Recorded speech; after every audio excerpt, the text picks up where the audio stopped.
Hello and welcome to the channel. I'm Tom and this is my table. And on my table today we have parts that featured in two of the last videos, but today in particular we're looking at the GTX 950, the card that was released in 2015 by Nvidia for the budget consumer. And yeah, we're going to be looking if it can still hold up today, especially for the price point that you can buy it today. You can buy it at about £20 or 25 US dollars. And yeah, it seems a bit like a bargain, but can it actually run today's games at a decent frame rate, and in particular in 1080p gaming? To pair with our GTX 950, we also have Intel's i3-8100, so an 8th gen Intel processor, which came out about 2 years after this card. So I think that's about roughly what you're going to be pairing with this card if you were to buy it today, because I could have gone with a much more powerful CPU, but I just don't really think that's too realistic. So I wanted to keep it like a more realistic build.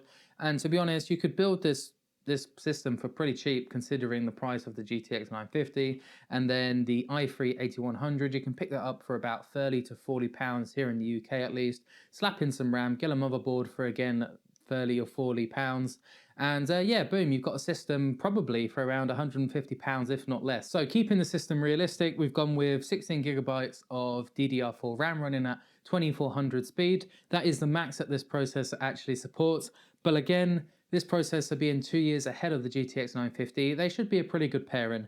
And yeah, that's about it really. So it's a no frills build. The system also doesn't have any RGB in it, so we might lose a few frames, but nonetheless, we'll give it a go and let's jump into some games. So here we are dropping into Warzone 2.0, and we're just gonna drop down here for now. And as you can see, the frame rate, not too bad, but do bear in mind, or just 2 seconds, that we do have some company. Let's try avoid them for a minute. But yeah, we are on the minimum preset for this actually. So we are at 1080p resolution technically, but in a way we're below that because I do have AMD's FSR on. I did have to put this on to make it somewhat playable. And but we are in the quality mode though, so it doesn't look too bad really. It's not fantastic, but to be fair, it's relatively smooth, and in that section we did actually get just above 60, I think, like looking over here. But yeah, so oh, there's someone over there. And to be fair, I don't know, something with the shooting, it doesn't feel like the smoothest, to be honest. Maybe it's just that I'm not that good, but we can't get over there, unfortunately. Oh dear, he did though. And we did actually get the win on that. I was not expecting to win that. The RAM usage, 11 gigabytes, which is pretty much standard for nowadays, I would say. And yeah, again, FPS wise, we're not quite hitting 60, but we're pretty close and it feels pretty smooth. You are going to get higher FPS in the Gulag. So I have done a video on Warzone before, and for some reason there is higher FPS in the Gulag. I don't know why, but there just is. So you'll be good on that front at least. If you do die, you will probably get an extra 20 FPS in the Gulag. So when choosing for what upscaling program I was going to go for, I did try Nvidia. Obviously we couldn't use DLSS because that is only for 20 series graphics cards and newer. So they do have, I think it's Nvidia image scaling, or it's called something like that, but that wasn't very good. It was okay, but the quality wasn't very good at all. I did actually try the Intel upscaling, and that was actually shocking. We were getting like 10 frames a second in the menu, so I didn't even bother benchmarking that. And then AMD's is actually quite good, higher frame rate than Nvidia's, better image quality, and just a lot smoother overall. I was finding that with Nvidia's image sharpening, the drops are quite extreme. So yeah, that's why I've gone for AMD in the end.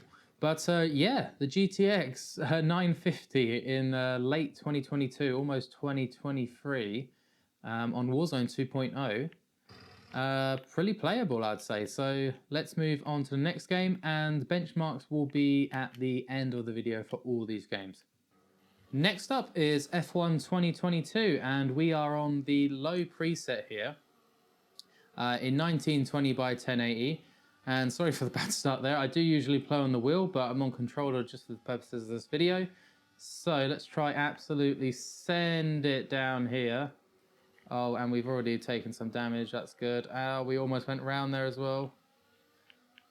Oh dear, this is not going well. But yeah, so far, the frame rate isn't too shocking, to be honest. We're not doing too badly. They're going to try go down our outside there. Oh god, it's actually sliding about so much. Yeah, so we're not doing too badly in terms of FPS. Let's go for a nice move down there. Oh no, don't lose it. I've lost it. I've lost it. Oh dear. Okay.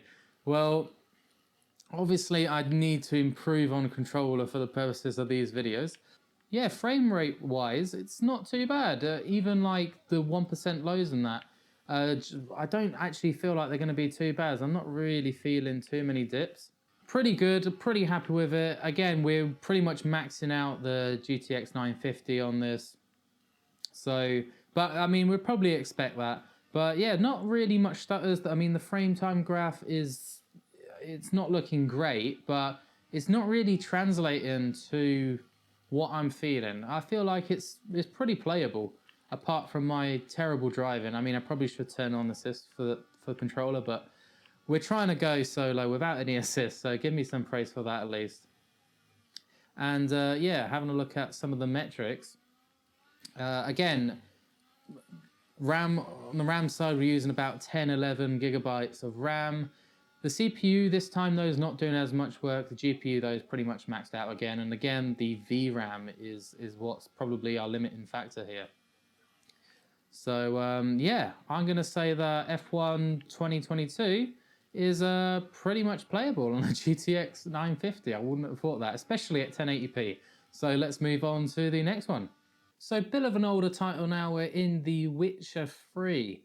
And this released actually the same year that the GTX 950 did. So this is probably a bit of a fairer test. And for this one, we're on the medium preset, and this is before we have the update for The Witcher that gives it a nice little facelift. So yeah, this is performance before that update, and you can see that we're running just shy of 60 FPS. We're in Novigrad at the moment because I remember this being a little bit hard to run at the time. So if we went out to the foresty area, we'd probably see a bit more frame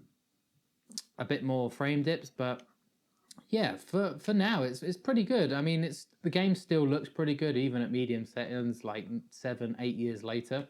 Here we have our trusty Mount Roach, and I'm just trying to remember how to actually play the game. And yeah, riding around.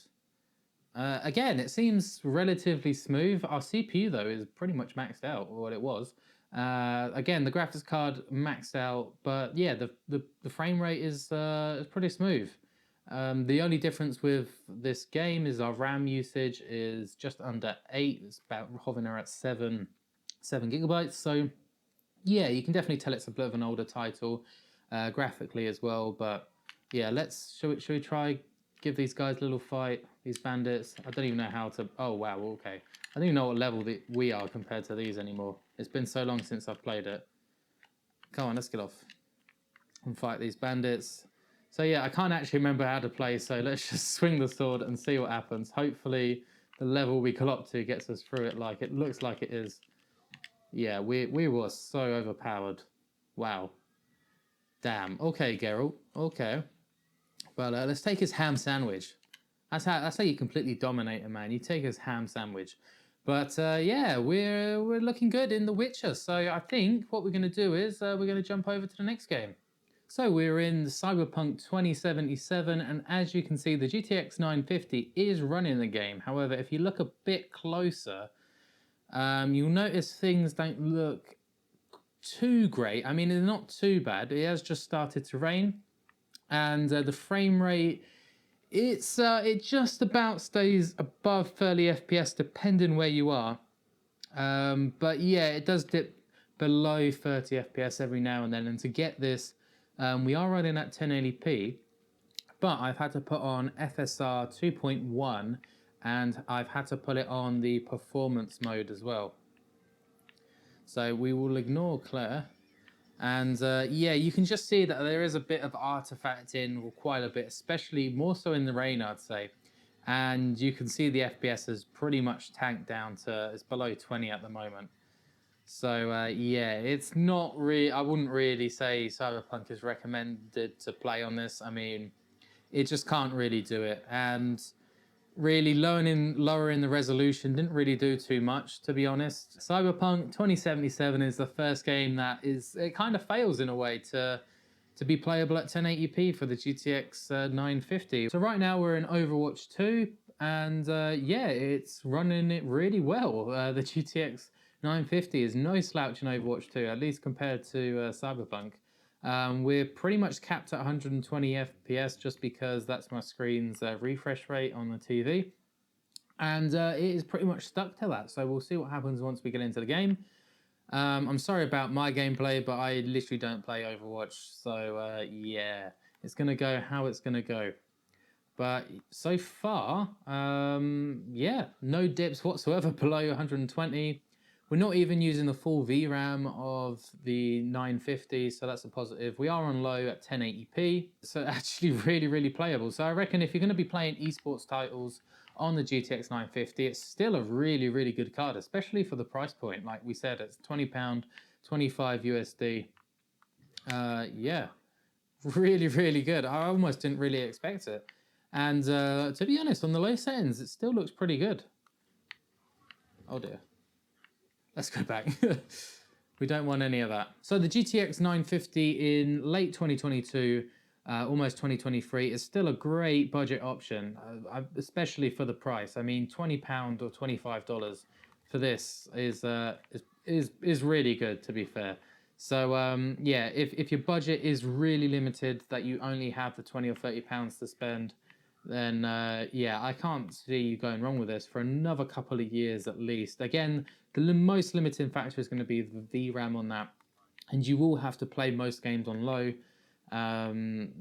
if they're new especially. But yeah, I'll take it over to the benchmarks now, and I'll see you in the next video then. Bye!